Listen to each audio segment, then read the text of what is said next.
Hi guys, my name is Nate. I'm the Outdoor Outdoorsman. I am going to start one of my first birding videos on birding basics. I'm actually going to do it at my house. Now, last video you saw the gear that you want to carry, and I thought actually before I head out into the field, I'd show you a great way to do it at home. At my house, I have set up here, I have a bird feeding system. It's not fully set up. We generally don't always keep it fully stocked during the spring, but we have a couple different bird feeders here that will be useful to you. And having a bird feeder at home is actually a good way to start looking at birds. They'll bring in any bird you have in the neighborhood, and you can just sit up in your car with your binoculars, with your gear, and see what comes to your bird feeders. It'll get you a little bit more familiar with it, but it's not the way you need to start. I'll show you the different types of bird feeders I have set up here, and I will also tell you the types of seeds, or some of the kind of seeds that we use to bring on birds, and some of the measures we take to try and keep squirrels out, but there's no way you can do that. So why don't I grab the camera? Let's get started. So I'm going to kind of freehand this a little bit. But this is one of the type of bird feeders you have. It's a house, it's kind of like a house style one. Birds can come into here, and the food stock stays in there. You can actually feed them from the top. This one actually has a screw cap. This is good for bulk amounts. The problem is squirrels can get to this easily, but it allows for large perching birds to get in here, like cardinals, and get some food for them to enjoy. In these you want to have bigger seeds because birds like cardinals and blue jays generally like bigger seeds, considering they're seedivore or granivore, and it will allow them to eat in this. Over here we got it's a longer one. This one we have a mixed seed in here, and if you notice it has a spring system. Zoom out. Has a spring system, which is a squirrel deterrent. It also has these small little holes that allow small passerine birds like chickadees and titmice to come in, get some seeds, and fly away. They weigh light enough that they can actually land on this, take some seeds, and fly away. But if a squirrel lands on this, it goes down and locks it down. Squirrels will still try and find a way to do it. Sometimes they like to hang up here and use that instead, and then they'll still sometimes get it, or what they'll do is they'll actually take it and they'll shake it, and that will cause some of the seeds to get fallen. We have, since it's coming around the end of winter, we have a suet feeder. In here you'd put a suet cake of different ones as fruits, nuts, berries. We generally keep either fruits or peanut butter ones in here. Though, in our area, the squirrels love the peanut butter ones, and they're gone within a day, so we stop putting in the peanut butter ones, and we start keeping the fruit ones in there instead, that the squirrels don't like as much. Another house-style one is one of these ones. It's very similar to the one previously. It's a little bit easier. Squirrels love this one particularly, and so I generally kept what I like to call squirrel bait in there, and allowed squirrels to not... Well, allowed the squirrels to get distracted from all the other feeders. I generally kept crushed sunflower seeds in there, and that was one of their favorites overall. You'll also notice that underneath is a bunch of dead seeds, or well, just seed remnants. It will kind of ruin a little bit of your grass around there, but you'll get a lot of ground feeding birds. They love to eat down there, and I think my cardinals around here really do like it. Now, one of the good placements, if you notice, my feeder is in an area that has a lot of cover. It's underneath a crabapple, and next to a dogwood. It's also next to a yew bush. Now, what this allows you to do is allows smaller birds to get cover, because above pretty open sky, which I have a few hawks in the area. So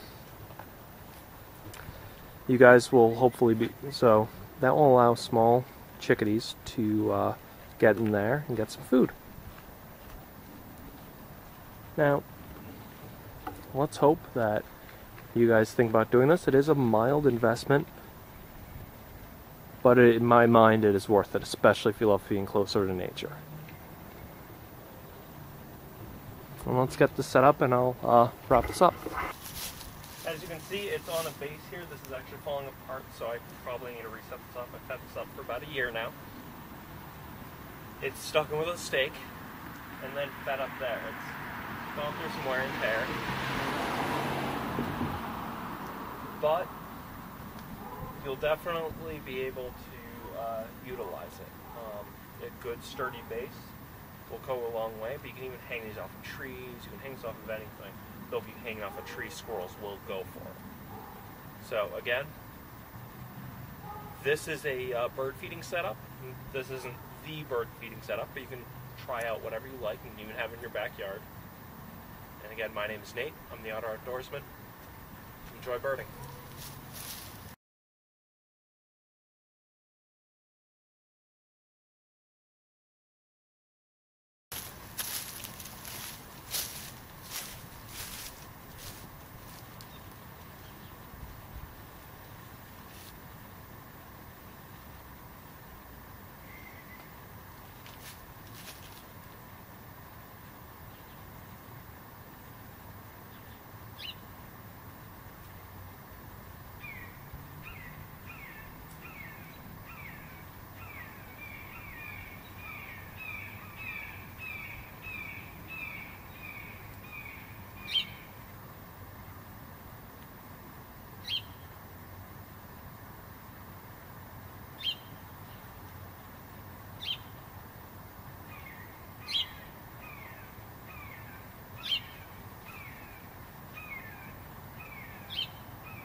You should never sit that close to it, but it's just fun.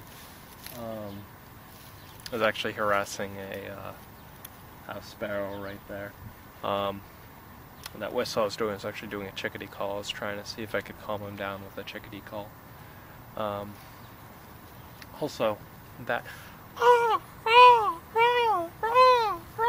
you guys may hear in the background, I don't know if the microphone can pick it up, but that's actually a red shoulder hawk.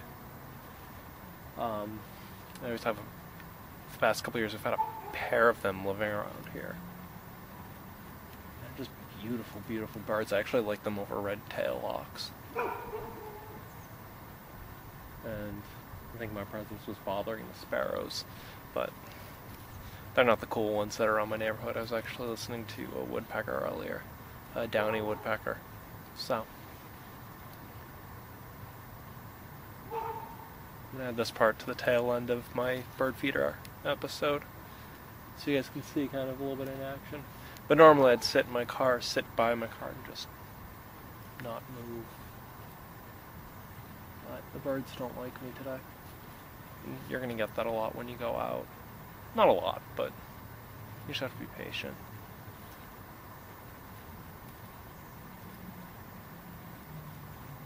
So, again, this is Nate, the Otter Outdoorsman, saying I'll see you next time. Enjoy birding. Thank you.